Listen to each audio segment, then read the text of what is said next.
Some say space is completely silent, but that's not entirely true. Since space is a vacuum, traditional sound waves can't travel. But space isn't completely empty. Plasma waves, charged particles, and electromagnetic radiation move through it.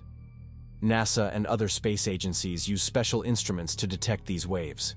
By converting them into frequencies we can hear, they reveal the eerie sounds of space. More interesting facts. The sun produces a constant hum, recorded through vibrations in its plasma.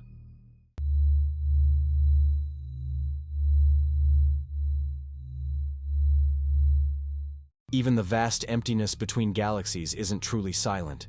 There's always some form of cosmic radiation humming through space. Space isn't as silent as you think. Want to hear more? Subscribe for more mind-blowing space facts.